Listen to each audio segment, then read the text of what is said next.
Cosmo, I'm right here.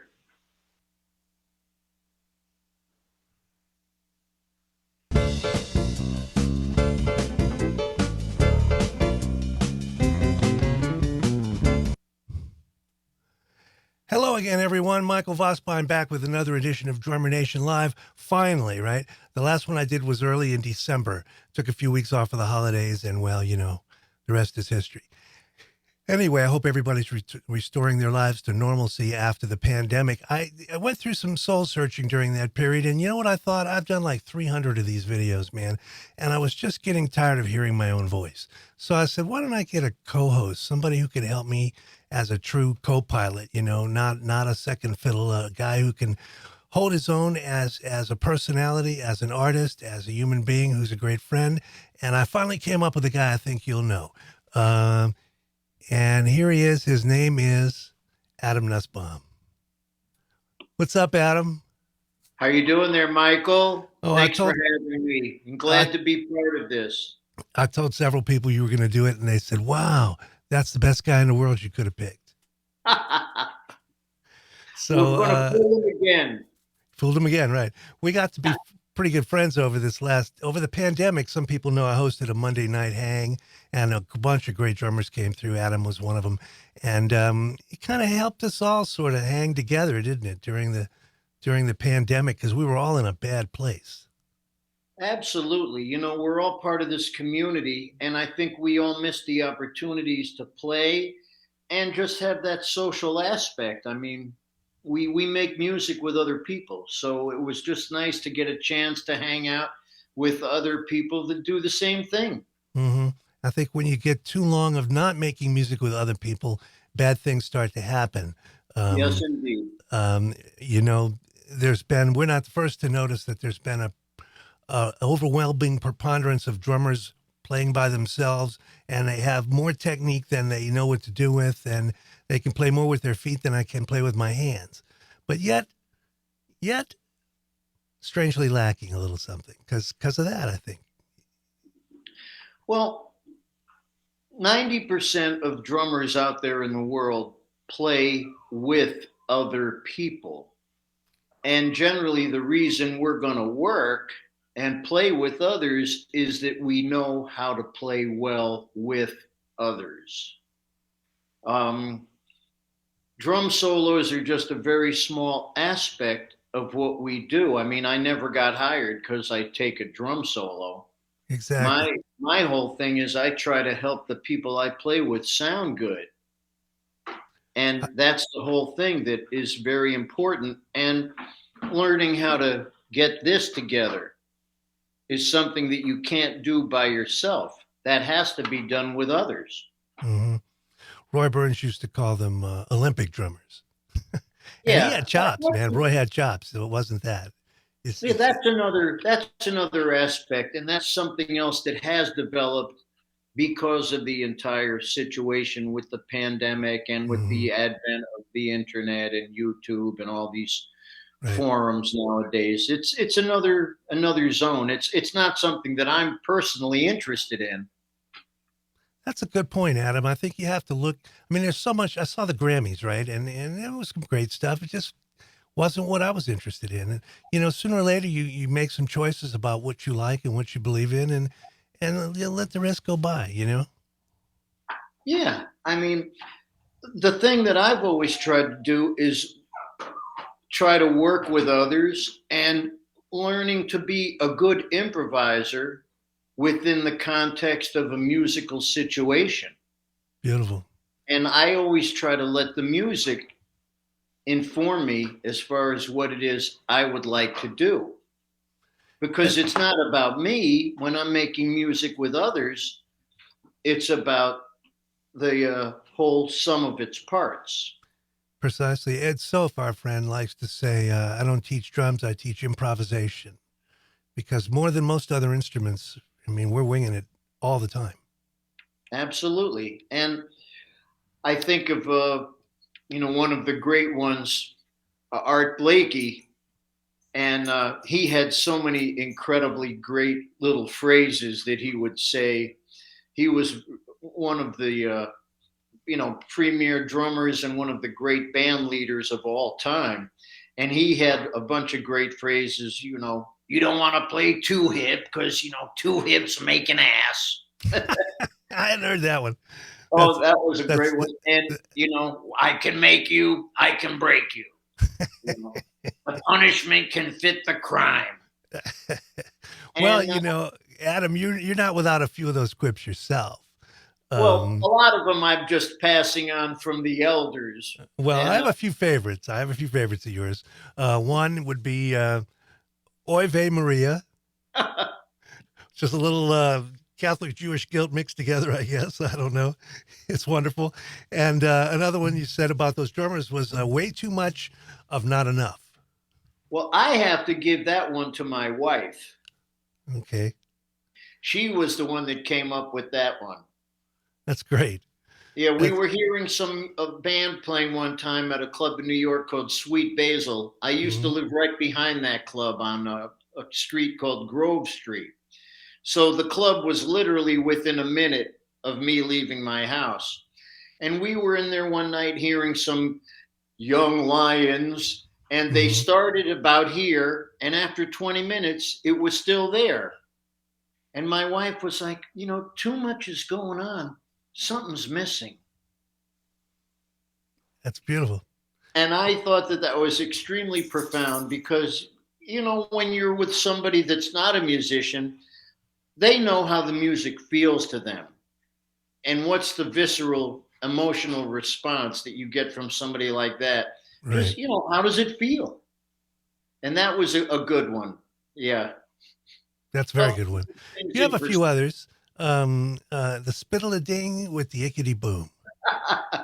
well, that's the reality. When we're playing jazz and we're dealing with the cymbal beat and with the walking 4/4 of the bass, those two things are helping to frame the band.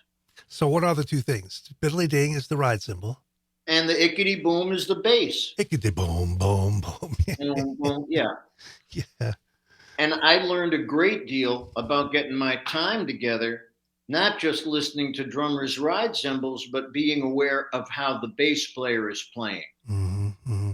That's a Their feel, the length of the note, their sound, the way the notes connect.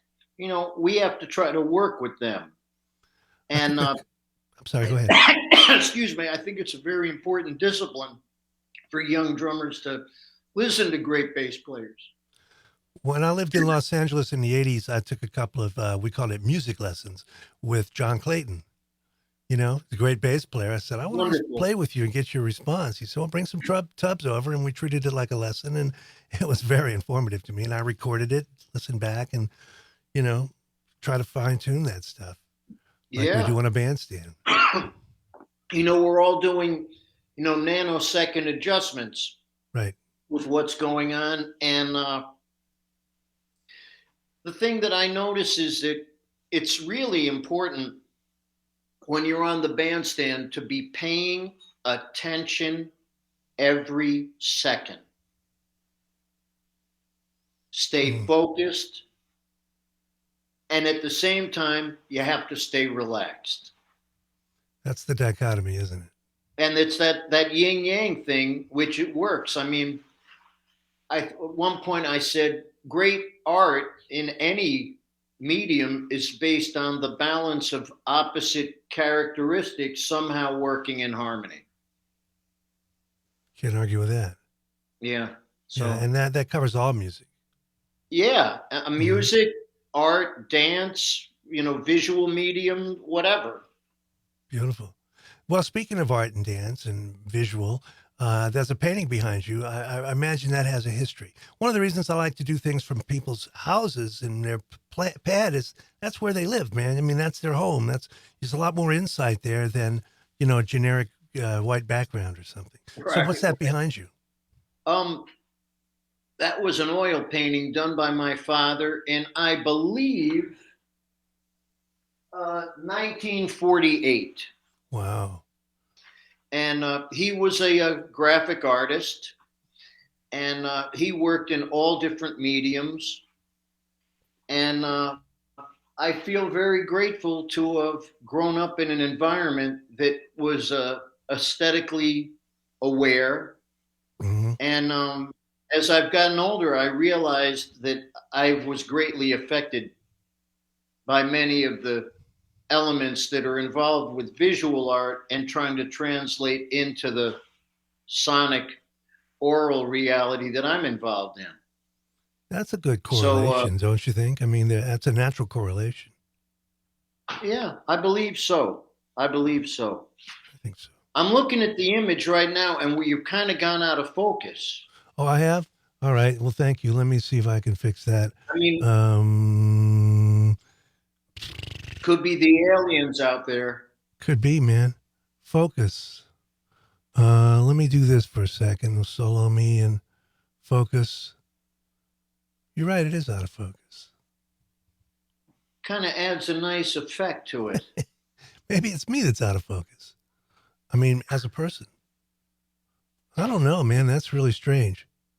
Zoom. Well, I'm looking at the mirror image of me, and that appears to be okay. And you're coming in there now. Yeah, who knows what's going on in the Who knows? interweb? I didn't lock the exposure. That's what I did. Lock autofocus when live. There's always a million things to do wrong here, and I've only done half of them wrong. Right. So you have a lot of other pieces like that? Oh man, I have a lot of artwork in my house, and the trick is not to have too much Hmm. because I want to maintain some space and air here. And yeah, I have all different stuff. I have things. I have sketches. I have watercolors. I have oils. I have sculpture. It's beautiful. Many things. It Beautiful. feels very nice to feel his spirit around and have it be manifest in a physical reality. So was he supportive of you being a musician? I'm sure he was. Well, the reality was that my father, he studied art and he made his living as a technical illustrator.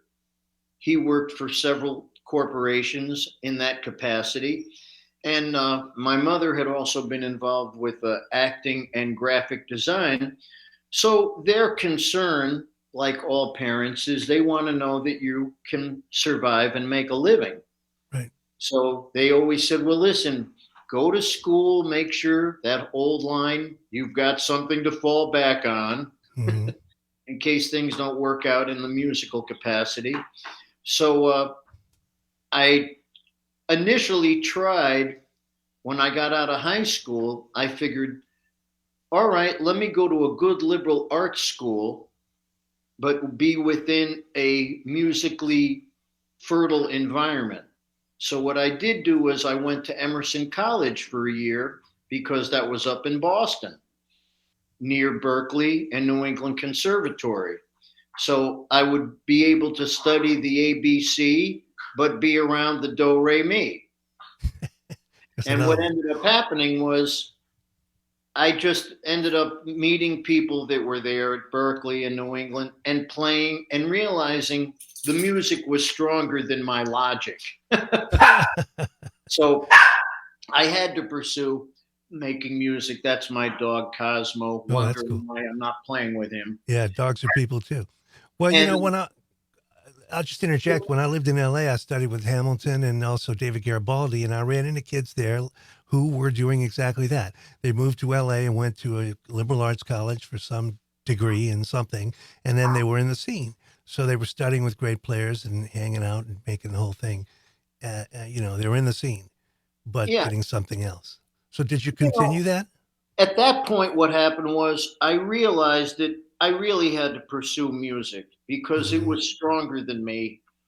And so what I did was I graduated with a 4.0. Not graduated, I finished my freshman year at Emerson, and I said, I'm just really not being true to myself. I have to Hmm. do something that I love doing. And so I went back home for about 6 months, which was Norwalk, Connecticut. I worked a day gig during the day and played in a bunch of bands. And then I moved into New York City and I started to go to City College. And they had a division there called the Davis Center for Performing Arts.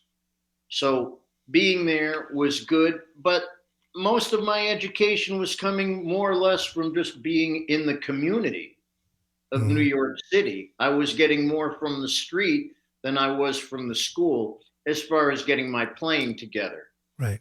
I was going to jam sessions and I was just trying to do whatever I could to get out there and play with as many people as I could. And I Mhm. met a lot of wonderful musicians. And my parents were clear, they were straight with me. They just wanted me to be able to be all right and survive. And they said, well, while you go to school, we got your back. But if you leave it, then it's on you. So in the It's fair. So, yeah, it was very fair. And in the summer of 1978, John Schofield, who I'd been playing with a little bit, and that's a whole story how I connected with him because we grew up in the same area in Okay. Connecticut. Mhm. We reconnected, and he asked me to do a tour in the fall of 1978 of Europe. Isn't that So before he was with Miles? this was before Miles, yeah. Yeah, that's what I thought. Well, that's a So great start.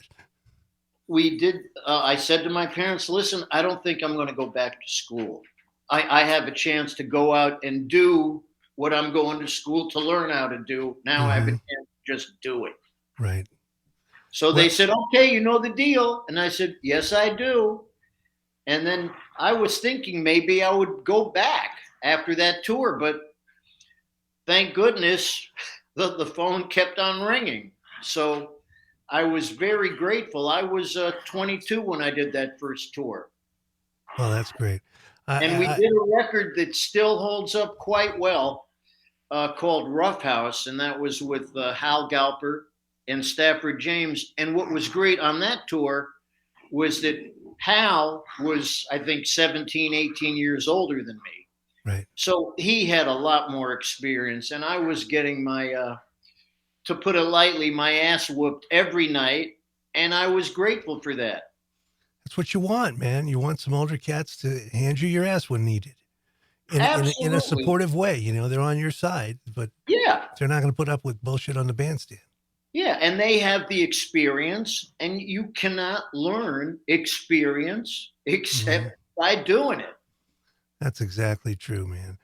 That's And exactly true.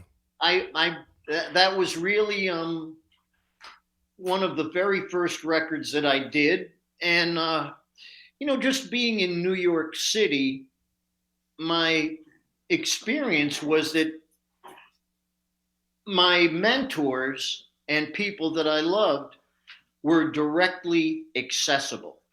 Right. I was hearing things live. It wasn't, this is all pre-internet, Yep. pre-YouTube, pre-everything. So, sitting in the Village Vanguard, sitting right in that bench right by the drums, that Hmm. was pretty much a jazz corner of the world for me and my little school, my little chair in the school, That's a great. sitting next to all my heroes. That particular chair, how every drummer has gone, wow, I'm going to sit there. Oh man. I And know right where you're talking about. what was very nice was invariably if I would go a night or two in a row and I'd sit there. So the cats that were playing, they could see that you were a drummer. I'd Sure. be there and Right. drooling and excited, and they'd say, "Oh, I guess you play," and I go, "Well, I'm trying." And they were all very encouraging and very gracious. No Hmm. attitude, just Hmm. very supportive. Because when I stop and I think about it, they used to do the same thing Right. to the That's right. guys that inspired them. And the cats who can play are almost always genuinely happy to help you if you're legit, if it's your life, if it's your passion. Some of them are a little testy about, yeah, I'm going to take a few lessons with so and so, cop his shit. That's not what it's about. Yeah, it was really amazing, and there was several places in Manhattan at that time where there were jam sessions, Hmm. and you could go, and that's where you started to network with people, and that Hmm. was a great thing. And I met so many wonderful musicians, and uh, Just very grateful for the encouragement and the opportunities of the community, New York City. And it's unfortunate that there's less and less of these situations that are presented now. Right. Well, speaking of the community, I looked at these videos. I'd done hundreds of them, and I thought now that the TikToks are popular, the little vertical 1 minute things, and YouTube calls them shorts, and Facebook and Instagram call them reels. Why don't I go back through a bunch of these interviews that happened a long time ago when I was first getting rolling, and pick out a minute? This is just me picking a minute of maybe an hour interview, and people are digging it because you go down this rabbit hole, and it's a minute. Oh, well, that was cool. What's the next one? Oh, that was cool. What's the next one? You're going to learn something from every one of them, hopefully. So let me play a few of those, and I'll get you your response on some of these. How's that? Great. All right. Here's your friend, Bill Goodwin. Well, when I was very young, well, pretty young, I was already playing professionally, but I went to see one of my all-time favorite drummers and meet him for the first time, and that was Roy Haynes. And Roy was playing at Shelley Mann's Club, which is a wonderful club in Hollywood, Shelley's Manhole. Mm-hmm. And after the set, I went up and introduced myself, and Roy was very nice and affable. And I said, "Gee, Roy, it's so great to meet you, and you're, one of my favorite drummers, blah blah blah. And what kind of drums do you like?" I knew that it was a jive question because I knew he played Slingerland drums. But I read Downbeat and I saw the ads. So he points to the drums, and I think it was a set of Slingerland drums. He says, "I've just met you and you're a young guy, but that's, I'm not going to give you a hard time, but that's a really stupid question. Look at this drum set. Does it look like any different than any other drum set?" I said, "No, it looks just like," he said, "they're all the same, man. The sound is in you." All right. Response? Amen, baby. Amen. I heard a great line a long time ago. It's the painter, not the brush. Exactly. I was in the gear business selling cymbals for a long time, and it's the painter, man. I mean, you got to have the right gear. It should be something in line with what you're trying to express. But and I've done this with many famous drummers, I could sit down at your kit and I can't get your sound. It's amazing. One thing I can remember, one thing in particular that I found really defining. Uh-oh. We froze. Let's see if Adam comes back in. Lost him for a second. Make sure it's not on my end.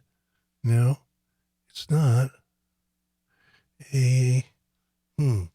Well, if you can hear me, Adam, maybe you can just come back into the room. I don't know what happened there. But while we worked out, my favorite line from Spaceballs, the crazy movie I like, which is even in the future, nothing works. So we'll try to get Adam back. But in the meantime, let's go on to another video. This is Adam. Generally speaking, within the jazz idiom, the ride cymbal in conjunction with the bass kind of helps to frame the groove of the band. Like I like to say, I like to hear the spiddle-a-ding going with the ickety-boom. I want definition of my articulation, but I also need enough wash and body to help give support to what's happening with the rest of the group. I like to be able to have a cymbal where when I shank it, it can open up, but then come back quickly so the overtones don't overpower the articulation of the beat. And everybody has a different embouchure. The way they hold the stick is different with everybody. And the stick you use, and at the end of the day, we have to remember it's the painter, not just the brush. That's what I wanted to show you. It's the painter, not just the brush. So as I think there's a difference in cymbals than there is in drums, and in that you can hear cymbals on a recording and kind of know what they are if you're that deep with it, but really hard to tell when you listen to a recording. Whose drums are those? Is that a Mapex kit? Is that a Yamaha kit? Is it Ludwig? Is it Pearl? Is it one of the boutique makers? I don't know. Certainly, and I play some of those boutique drums, and I can certainly feel them when I play it. But It looks like we've crashed and burned here with Adam. So he's probably having an internet issue at his house. So we've got 26 minutes into this. We're going to call this a good first step at a first show, and we'll do it again next time. Every other week is what I'm trying to do forever, or at least until tomorrow, as we say in the music business, because I don't want to frame Adam into this for perpetuity, but he's welcome to do it as long as he wants. All right. And no, we don't have any Drummer Nation mugs. People ask me about that. Anyway, I'm delighted to have Adam as my co-pilot, and I hope he will stay and do many, many, many. But we did run into a problem today. That's kind of common in this field. And we're going to hang that up and take it from there. So I'm going to give you one little commercial on the way out. And we'll see you next time. Thank you, and thank you, Adam. Hi, I'm Stan Kiyawa, and welcome to the Professional Drum Shop. 1959 it opened up. Here we have Buddy Rich's, the last set he ever played. Last gig he played with Mel Torme at the Palladium. I set it up for him. One of the most iconic pictures is this one. Joe Morello Clinic around 1963. Mr. Hal Blaine, good friends of the store for decades. The stories that go on, I mean, if these walls could talk, holy mackerel, we'd all go to jail.